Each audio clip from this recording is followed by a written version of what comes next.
6వ వచనము. కాబట్టి అంటూ ఉన్నాడు చూడండి, కాబట్టి మీరు జరగబో వీటి నెలను తప్పించుకొని మనుష్య కుమారుని ఎదుట, ఎక్కడ? లూకా సువార్త 21వ అధ్యాయము 36వ వచనం, ఎదుట నిలువబడుటకు శక్తిమంతులగునట్లుగా. దేవుని ఎదుట నిలువబడటానికి శక్తి కావాలి. ఏం కావాలండి? శక్తి కావాలి. శక్తిమంతులముగా మనం ఉండాలి దేవుని ఎదుట. రోజుకు 3 సార్లు తింటే భలే, వాడెవడో వచ్చినాడంట, నా చిన్నప్పటి కథ ఇది, పెద్ద గోపురం మూసేస్తానన్నాడట. ఏం చేస్తానన్నాడండి? పాలకుల్లో ఉన్న పెద్ద గోపురం. అబ్బబ్బబ్బబ్బబ్బా, వాడిని మేపారంట 1 రోజులు. తిన్నాడంట, బాగా మస్తుగా మేపిన తర్వాత గుడి చుట్టూ తిరిగి అన్నాడంట, ఎత్తేయండి అన్నాడంట. ఏమన్నాడు? ఎత్తేయండి అన్నాడట. వీళ్ళందరూ ఆశ్చర్యపోయి, ఏంట్రా వీడు ఎత్తేయటమేంట్రా, నువ్వు మోస్తానన్నాను కరెక్టే, కానీ మీరు నాకు ఎత్తాలి కదా. బుద్ధి వచ్చిందిరా బాబు, వెళ్ళు నీ పని చేసుకో.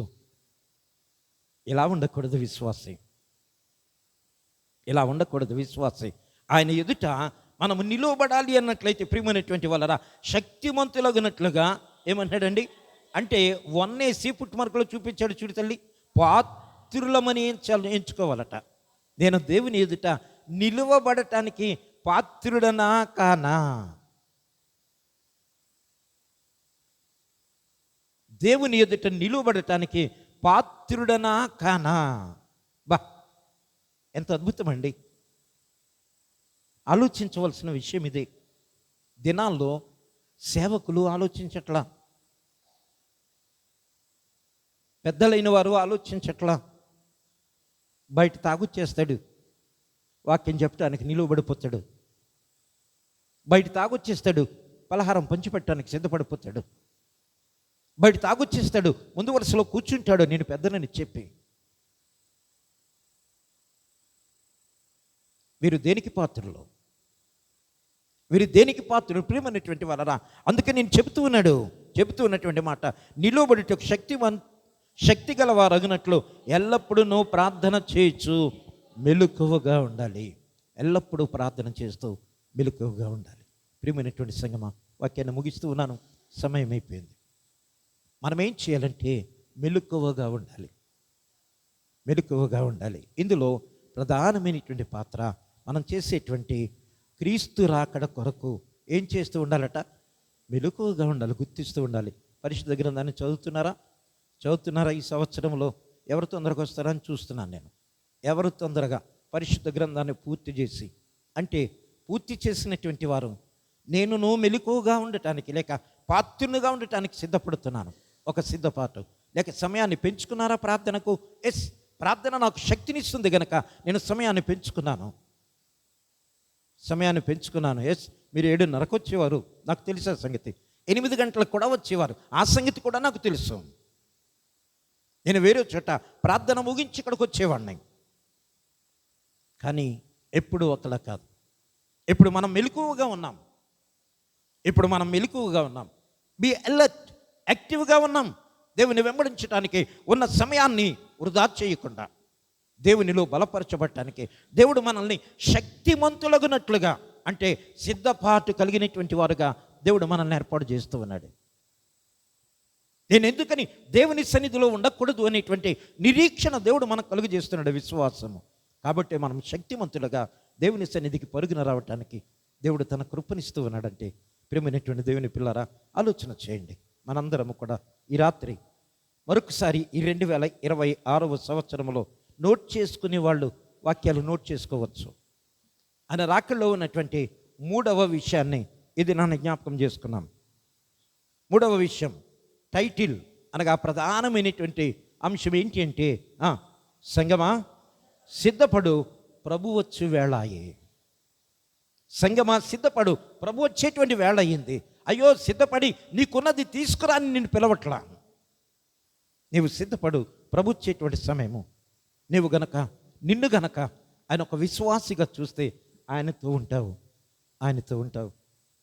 అక్కడ ఎంత సంతోషము నీ జీవితానికి, ఎంత ఆనందము.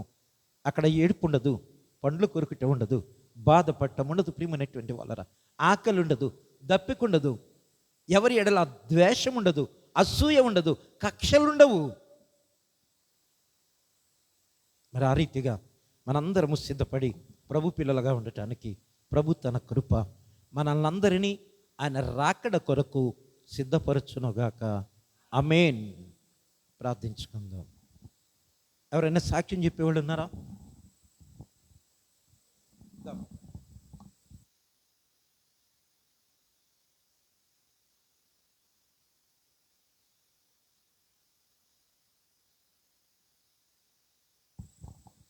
దేవుని నామానికి వందనాలండి. అలాగే పాస్టర్ గారికి, కూడి వచ్చిన మరి బిడ్డలందరికీ కూడా నా కుటుంబాన్ని వందనాలు చెప్తున్నానండి. నా సాక్ష్యం ఏంటంటే, మరి శనివారం నాడైతే నేను పనికి వెళ్ళానండి. పనికి వెళ్ళి సందరాడిపోయిందండి. వచ్చేటప్పటికి ఊడి పావలేదు అని కండెంట్గా ఇచ్చుకున్నాము. అయిపోయిన తర్వాత వెళ్ళిపోదాం అనుకున్నానండి. ఈలోగా మా చిన్న పాపకి 3 గంటల కాడించి వాంతులు అయినాయి అంటండి. 4-5 వాంతులు అయ్యేటప్పటికి పిల్ల బాగా నీరసం అయిపోయి చలి జ్వరం వచ్చేసి పడుకుందండి. పడుకునేటప్పటికి ఇలాగ చింతలు వచ్చి ఏమైంది కనపడతలేదు, ఏమైందంటే నాకు బాగోలేదక్క, మా అమ్మకు ఫోన్ చెయ్యి, మరి పనిలోంచి రాలేదన్నప్పుడు నాకు చేసిందండి ఫోన్. అంటే ఎవరికి ఉదయ భాస్కర్ చేసిందండి. వాళ్ళ చేనే ఊడుతున్నాను.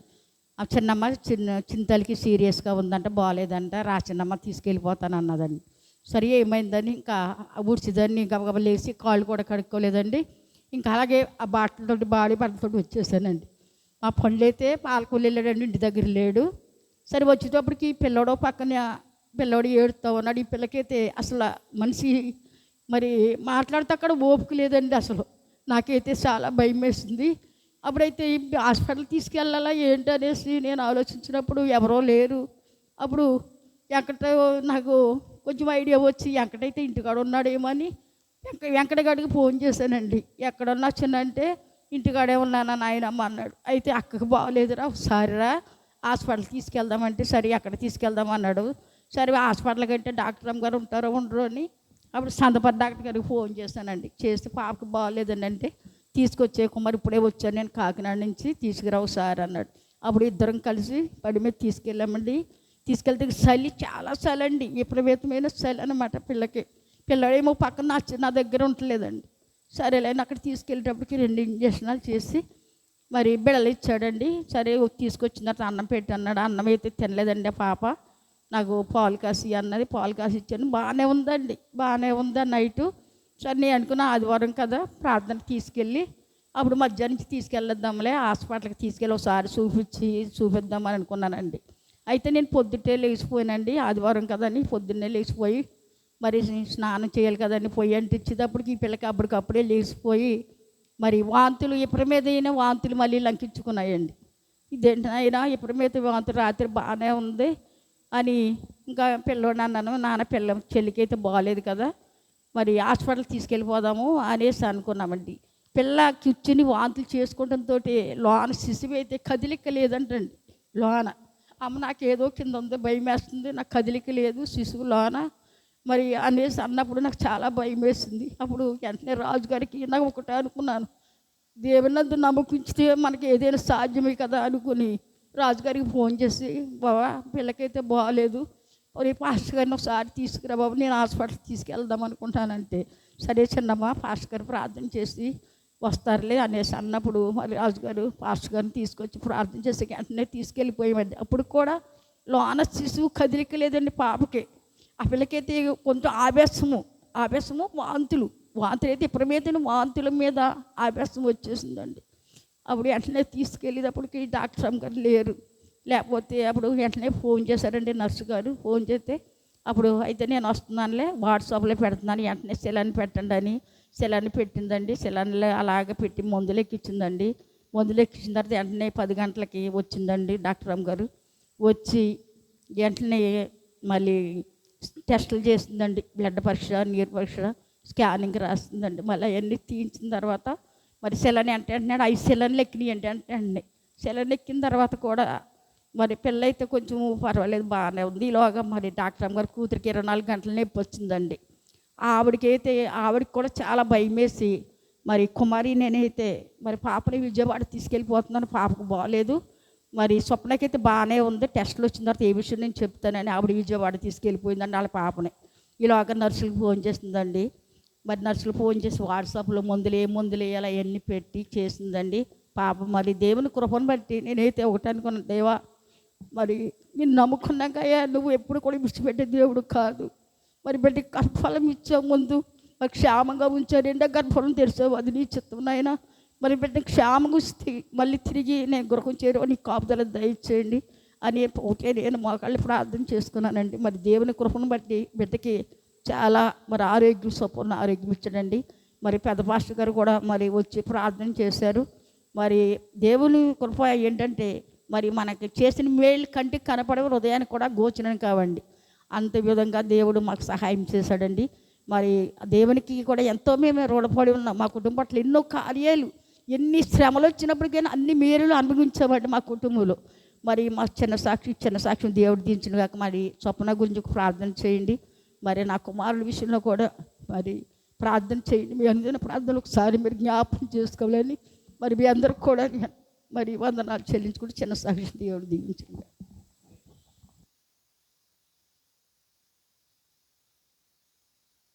రావయ్యా యేసయ్యా వేగరావయ్యా, రావయ్యా యేసయ్యా వేగమే రావయ్యా, రావయ్యా యేసయ్యా వేగరావయ్యా, రావయ్యా యేసునాథా వేగమే రావయ్యా. రాకడ సమయంలో కడబూర శబ్దంతో యేసుని చేరుకునే విశ్వాసముని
ఆయన రాబోతూ ఉన్నాడు. సంగమాసం ప్రపంచేటువంటి వేళ ఏంటి? ఎదుర్కోవడానికి విశ్వాసం కావాలి. ఆయనతో నడవాలి. అడుగుచూ ఉన్నారు. ఎందుకంటే ఘోరమైన వ్యాధి కలిగినటువంటిది హృదయం. దీని నుంచి మేము తప్పించబడాలని, నీ పిల్లలుగా మీ రాజ్యములో మేము ఉండాలని, మీ కృపలో మేము బలపరచబడాలని, సంఘమంతయు మీ రక్షణ మార్గములోనికి మార్చబడాలని మీరు మమ్మల్ని ఎంత ప్రేమిస్తున్నారు తండ్రి, ఎంత ప్రేమిస్తూ ఉన్నారు. ఇదిగో తండ్రి, ఈ రాత్రి ప్రభా మీరు మాతో మాట్లాడారు తండ్రి. ఏ విచారము చేత మేము మీ సన్నిధికి దూరం అయిపోతున్నాము తండ్రి. మందమొత్తులముగా, వాక్యము ఎడల విశ్వాస్యము లేనిటువంటి వారముగా ఉండకూడదని ప్రభా మీరు చెప్పారు తండ్రి. మీరు జ్ఞాపకం చేశారు. మీ మాటల్లో ఏది నిరర్ధకము కాదు ప్రభా, సిద్ధపాటు కలిగి ఉండాలి. ఇదిగో తండ్రి, చేరి వచ్చిన ప్రిబిడలందరి కొరకు వందనాలు ప్రభా. అవును తండ్రి, ఎంతో ఆసక్తితో మందిరానికి వచ్చారు. ఎంతగానో మిమ్మల్ని వెంబడించడానికి, మీ కృపలో బలపరచబట్టడానికి తండ్రి, నీ పిల్లలకు మీరు ఇచ్చినటువంటి మంచి మనస్సును బట్టి వందనాలు. అదే రీతిగా ప్రభా, ఒకవేళ తండ్రి హృదయమును అపవాది దొంగిలిస్తూ ఉన్నట్లయితే, అపవాది మోసపరుస్తూ ఉన్నట్లయితే, అపవాది తన తంత్రముల చేత ఎవరినైనా తన వైపుకు ఆకర్షిస్తూ ఉన్నట్లయితే, ఈ రాత్రి మీ కృప దయచేయండి ప్రభా. కనికరించండి, కనికరించండి. మేమందరము మీ చెంత ఉండాలి, మీతోటే ఉండాలి ప్రభా. బ్రతుకుట క్రీస్తే, చావైనా మాకు లాభమే అనేటువంటిది సంపూర్ణ విశ్వాసము తండ్రి. దాని కొరకు మేమందరము సిద్ధపడినట్లు కృపను దయచేయమని ప్రార్థిస్తున్నాం తండ్రి. దీని సంఘమును బట్టి వందనాలు ప్రభా. సంఘమును బలపరచండి తండ్రి, సంఘమును సిద్ధపరచండి ప్రభా, విశ్వాసులను సిద్ధపరచండి ప్రభా. అవును తండ్రి, ఇలా చెబుతూనే ఉంటారు, ఇలానే చెబుతూ ఉంటారు అనుకొని తండ్రి, గత కాలములో నోవహు కాలములో జలప్రళయమును ఎదుర్కొనలేక నాశనమైపోయారు తండ్రి. మరొకసారి మీరు ప్రేమించి వారికి సర్వమును అనుగ్రహించినట్లయితే ప్రభా, మీ మాటను తృణీకరించారు ప్రభా, మీకు ఎదురు తిరిగారు తండ్రి. ప్రభా, మీ సేవకుని మాటను అంగీకరించలేదు ప్రభా. ఎంత బాధపడ్డారు తండ్రి.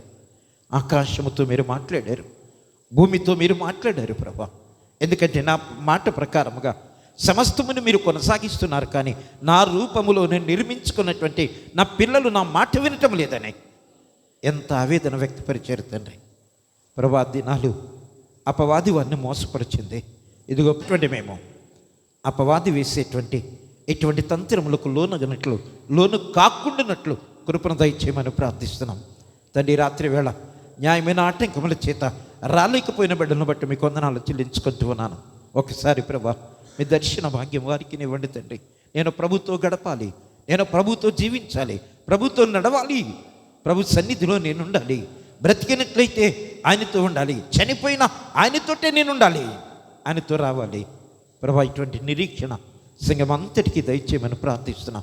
ప్రతి విశ్వాసాన్ని సిద్ధపరచండి ప్రభా. చిన్న బిడ్డలు మొదలుకొని వృద్ధిల వరకు ప్రతి వారిని కూడా ప్రభా మీ కృప చేత బలపరచమని ప్రార్థిస్తూ ఉన్నాను. ఇదిగో తండ్రి, రాత్రి ప్రభా సాక్ష్యం ఇచ్చిన ప్రతి తల్లి కొరకు వందనాలు తండ్రి. ప్రభా, తన కుమార్తె స్వప్నాన్ని బట్టి మరొకసారి ప్రార్థిస్తూ ఉన్నాను. సర్వశక్తిమంతుడా, మీకు అసాధ్యమైంది లేదు తండ్రి. ప్రభా, మీ కను దృష్టి చాలు ప్రభా, మీ కను దృష్టి చాలు తండ్రి. అద్భుతములు చేయదగినటువంటి దేవుడవు. అవును తండ్రి, ఆ బిడ్డను మీరు ముట్టినందుకు, స్వస్థపరిచినందుకు, ఆరోగ్యమును దయచేసినందుకు వందనాలు తండ్రి. గర్భములో ఉన్న శిశువును కూడా మీరు దీవించి ఆశీర్వదించమని, ఎటువంటి బలహీనత బిడ్డకు తాకకుండానట్లు కృపను దయచేయమని విజ్ఞాపన చేస్తున్నాం. అలాగే తండ్రి, ఇంకను సంఘములు ఎవరైనా బలహీనులుగా ఉంటే, రోగులుగా ఉంటే, ప్రభు లేవలేని స్థితిలో ఉంటే అటు వారిని కనికరించి వారికి ఆరోగ్యము, నెమ్మది, సమాధానమును దయచేయండి. ఐహిక విచారము తండ్రి, మానవ జీవితంలో తరచుగా ఎదురయ్యేటువంటి సమస్య ఇది ప్రభా. ఎంతమంది పిల్లలు తమ ఆలోచనల చేత, విచారము చేత కొట్టుకుని పోతున్నారో మాకు తెలియదు. నిశ్చితమైతే ప్రభా, వారికి విడుదల, విమోచనము కలిగించమని విజ్ఞాపన చేస్తున్నాం. గ్రామాన్ని బట్టి వందనాలు. గ్రామంలో ఉన్న ప్రతి ఒక్కరిని దీవించండి ప్రభా. గ్రామంలో ఉన్న ప్రతి కుటుంబము ఆశీర్వదింపబడాలి తండ్రి. మీ వెలుగును, మీ సత్యమును అనుసరించి రానున్న దినాల్లో మీకు సాక్షులుగా ఉండటానికి మీ కృపను దయచేయమని ప్రార్థిస్తున్నాం. మా ప్రాంతమును దీవించండి తండ్రి. అలాగే సంఘములో ఉన్న పిల్లలు అనేక మంది ప్రభా ఆయా ప్రాంతాల్లో విద్య, ఉద్యోగము, వ్యాపారమును బట్టి ఉంటున్నారు తండ్రి. వారందరినీ కనికరించండి. గల్ఫ్ దేశంలో ఉన్నటువంటి బిడ్డల కొరకు మీకు వందనాలు వందనాలు తండ్రి. మీ కృప దయచేయమని విజ్ఞాపన చేస్తూ ఉన్నాం. అదే రీతిగా తండ్రి మీ చిత్తమైతే ప్రభాన్ని పిల్లలందరూ ఎక్కడ ఉన్నప్పటికీ విశ్వాసములో బలపరచబడుతూ అంతకంతకు వృద్ధి పొందినట్లు కృపను దయచేయమని ప్రార్థిస్తున్నాం. ఇదిగో తండ్రి సంఘములో ఉన్నటువంటి కార్యముల వల్ల భారము కలిగినటువంటి పెద్దలను, సమాజమును, యవనస్తులను, సండే స్కూల్ టీచర్స్ను మీ కృపాస్థలకు అప్పగిస్తున్నాను తండ్రి.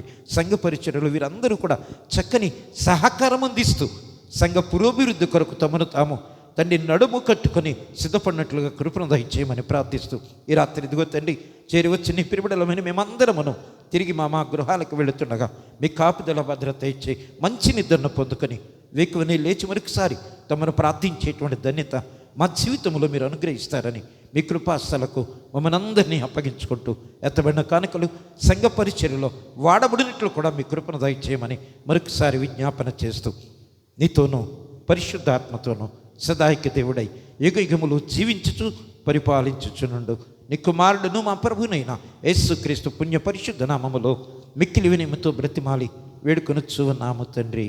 ఆమేన్. పరలోకమందున మా తండ్రి నీ నామం పరిశుద్ధపరచబడునుగాక.